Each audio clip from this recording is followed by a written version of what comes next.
Today,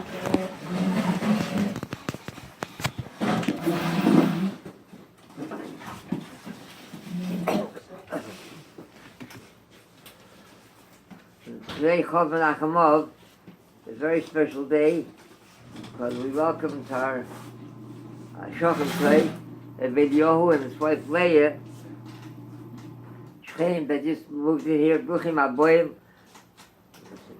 be with Nachas and Simcha. Amen. Baruch Tia Mikol Amim. The Klal Yisrael should be on such an exalted level. I believe in the Madrigal Baruch Tia Mikol Amim. They should find Chain and all the nations of the world should they mention. There shouldn't be in the Klal Yisrael. There shouldn't be mishpachas with akar v'akar, the childless mishpachas. The Haitian and Pasuk continues. Veis Hashem mimcha kol choyli chomad mitzrayim harem asher lo yadav v'yisrael. There shouldn't be any malchus and any disease, any illness. Three different inyanim. You follow one, follows each other as Parshas. What's the hemshech between all three? We know that the Imois were Akoris for many years. Rivka Imenu, Rachel Imenu, Akoris for many years. Chazal tell us because their father, their Zayda, benched them. Achasenu at heil alfi Rabba. So you bench, give them a bracha, that you should have, should come, many mishpachas should come out from you. So that the bracha, that Hashem will help that she'll have that big simcha, she'll have a big mishpacha. So it shouldn't be because of the bracha, and the kol amim from a goy, so it should be made it. She had to be a core for many years. So that's the pshat. Baruch Tzivah Kol Amim. You should find chain in the eyes of the Amim, the nations of the world, but there shouldn't be any hezek. There shouldn't be a downside. There shouldn't be anything negative from it. Then it continues. That you shouldn't be in the machzor. What's the connection between these two? Chazal tell us that all the years that Rabbeinu HaKodesh, that he suffered Yisurim and Machlis and the illness, all those years, there was no one from the Klal Yisrael was mapil, they had any kind of miscarriage. So that's the pshat. There shouldn't be simchas. The Klal Yisrael goes from the Rabbi should continue to prove, should continue to multiply, but it shouldn't be on the places, on the cheshbon from tzaddikim, that it's so constantly gesund. Because it seems that that's the heart of the shomeh, the group of Klal Yisrael are tzaddikim, are gedolim.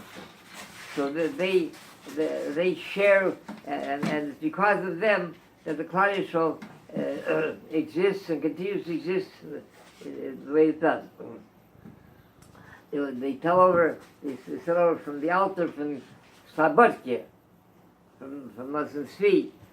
So one of a Talmud, a Slabotke Talmud, who later became one of the biggest Rosh Yeshivas in the world, from the very, very top biggest Rosh Yeshivas. So he said that he saw that this is going to grow up, going to be something very big, has big koiches. So if you devote all his energy to Torah and continue to grow, so he'll become a tremendous for the Klal Yisrael. That by Leuchten he'll write up Klal Yisrael. So he said it cost him gesund. His davening Shmoneh, he stood so long, such a long Shmoneh, that his feet, he suffered from his feet. So under Talmud Chacham, with the tzaddikim, they have special koiches, and they give away from the Egin Gesund, from their own energy, their own koiches, they give away for the Klal Yisrael. On the other hand, they don't understand Danish. There was somebody used to publish a bulletin here for what they call for the trade. He was sent out to different rabbis. I didn't ask to be put on the list, but he sent it to me because he was here. He was a shocking by us. So letters to the editor. I find that there's a letter somebody writes to him like this, dear Rabbi. Another rabbi from the Carolinas writes to him, dear Rabbi, he says to him, I received a frantic call 10 o'clock at night from a teenager. And he said he has to see me. So I told him, fine. He said, you'll call my secretary in the morning. She'll give you an appointment. He said, no. He said something very, very serious. I must see you immediately. He says, I can't wait till the morning. He burst out in tears. No, I must see you immediately. He says, okay. He says, come over. He bikes over. When he gets to the so-called rabbi, so he's out of breath. He says, young lad, what is the problem? So he said, my father was at the doctor today, and all the tests were ready, and it said that he has only a few months to live. So this rabbi writes to the editor. He said, what did he want from me? What am I supposed to do? The episode with Rabashkin, that the whole, he was miyachid, he brought the whole Klal Yisrael together when it found for him. There's a very touching, beautiful story. There's a foundation called Make-A-Wish Foundation. And they go around to Nebach Kinderlach that have Yenim Achle, and they tell them, whatever you want, we're ready to give you. A trip here, a trip there, a very fancy toy. You want a very famous star football, baseball player to come to your bed. We'll bring him to you. So they came to one Ingele, and they told him, they said, what would you like? So he says, I want President Trump by my bed. Yeah, he said, there's a lot we could do. Maybe we'll bring you a famous baseball star. He said, I don't know who that is. I'm not interested. He said, I want President Trump here. So they said, we'll give you,